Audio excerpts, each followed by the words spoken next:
తెలియక కాదు ఓడిపోయేది, ఆచరించక ఓడిపోతున్నాడు.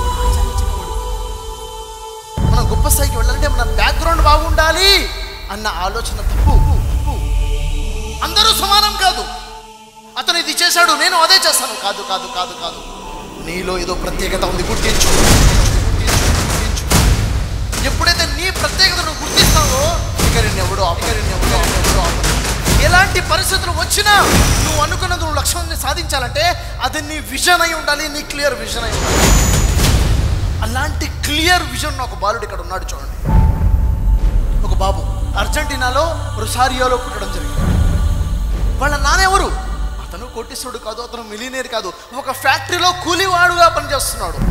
కానీ ఈ బాబు మాత్రం చిన్నప్పటి నుంచి కూడా స్పోర్ట్స్ అంటే చాలా ఇష్టం. ఫుట్బాల్ ఆడుతున్నాడంటే ఎవరి దగ్గరగా బాల్ ఉన్నా కొన్ని నిమిషాల్లోనే తను చేజిక్కించుకునేవాడు. తన దగ్గరికి బాల్ వచ్చిందంటే 5 కాదు 10 కాదు 15 నిమిషాలైనా ఎవరు కూడా తన దగ్గర నుంచి బాల్ అందించుకునేలేకపోయేవాడు. ఖచ్చితంగా ఇతను పెద్ద ప్లేయర్ అవుతాడు అన్న నమ్మకం అందరికీ ఉండేది, అంత బాగా ఆడేవాడు. తన మీద తనకు నమ్మకం ఉంది. ప్రపంచం మొత్తం నన్ను గుర్తించే ఫుట్బాల్ ప్లేయర్గా నేను ఎదగాలి అని విజన్ పెట్టుకున్నాడు. రోజులు గడుస్తున్నాయి. 11 సంవత్సరాల వయసు వచ్చింది. ఎవరు ఊహించని విధంగా అతనికి ఒక సిండ్రోమ్ వచ్చింది, హార్మోన్ డిఫిషియన్సీ సిండ్రోమ్. డాక్టర్స్ దగ్గరికి వెళ్తే ఏదో కోట్లలో ఎవరో ఒకటికో వస్తుంది ఇలాంటి జబ్బు, చాలా కాస్ట్లీ ట్రీట్మెంట్. వాళ్ళ నాన్న అంటున్నాడు, ఎంత కాస్ట్లీ అయినా పర్లేదు, నేను డబ్బు పెడతాను, ట్రీట్మెంట్ ఇవ్వండి అంటే ట్రీట్మెంట్ స్టార్ట్ చేశారు. చాలా పెయిన్ఫుల్ ఇంజెక్షన్. ఉదయం ఇంజెక్షన్ ఇవ్వాలి, సాయంత్రం ఒక ఇంజెక్షన్ ఇవ్వాలి. ఒకే తొడకి 7 రోజులు ఇంజెక్షన్స్ చేయాలి. వెరీ పెయిన్ఫుల్, తట్టుకునే పరిస్థితి లేదు. ఒక నెలకి ఖర్చు చూసుకుంటే $1500 ఖర్చు అయిపోతున్నాయి. అంటే దాదాపుగా ప్రతి నెల ₹1,00,000 ఖర్చు. ఒక నెల 2 నెలలు 3 నెలలు గడిచాయి. నానా పరిస్థితి చూసుకుంటే ఇంకా డబ్బులు పెట్టే పరిస్థితి లేదు. ట్రీట్మెంట్ ఆగిపోయింది. ట్రీట్మెంట్ ఆగిపోతే శరీరంలో మార్పులు వచ్చేసాయి, శరీర గ్రోత్ తగ్గిపోతుంది. అయినా ఫుట్బాల్ ఆడడం వదిలిపెట్టాలి. ఎందుకో తెలుసా? జీవితంలో సాధించాలి అనుకున్నాడు. ఎంత పెయిన్ ఉన్నా కానీ పెయిన్ని భరించుకుంటూ, దాటి వేసుకుంటూ, అధిగమించుకుంటూ ఆట ఆడేవాడు.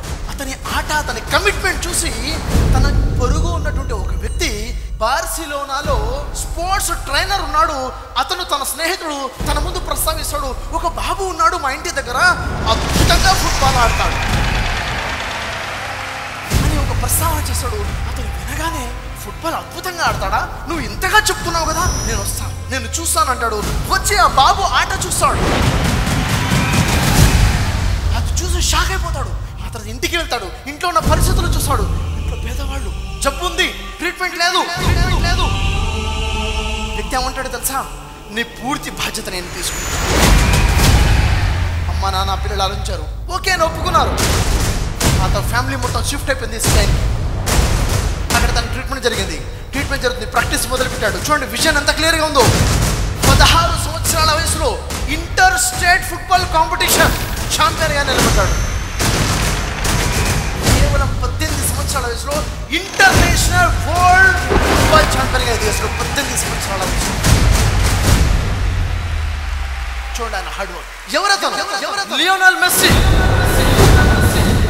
ఫుట్బాల్ అన్న పదం వింటే లియోనెల్ మెస్సీ గురించి తెలిసే ఉంటుంది ఖచ్చితంగా.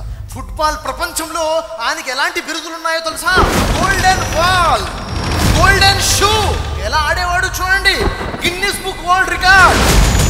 అతి తక్కువ వయసులో అతి ఎక్కువ గోల్ చేసిన యువకుడు గిన్నిస్ బుక్ రికార్డుగా సాధించాడు. ఒక్క సంవత్సరానికి 40 మిలియన్ల యూరో ఆయన సంపాదన. అంటే ఒక సంవత్సరానికి 306 కోట్ల రూపాయలు. ఎలా సాధ్యం? That is the magic of clear vision. మనం గొప్ప స్థాయికి ఎదగాలంటే మన బ్యాక్గ్రౌండ్ బాగుండాల్సిన అవసరం లేదు, విజన్ బాగుండాలి. మన మీద మనకు నమ్మకం బాగుండాలి. నీ మీద సమాజానికి, మీ తల్లిదండ్రులకి, మీ టీచర్స్కి నమ్మకం లేదేమో, నీ మీద నీకు నమ్మకం ఉందా?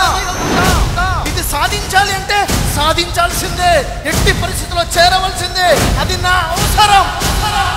జీనియస్గా మారాల్సిందే, నెంబర్ 1గా ఎదగాల్సిందే, మాస్టర్గా ఉండాల్సిందే. అది నీ నీడా?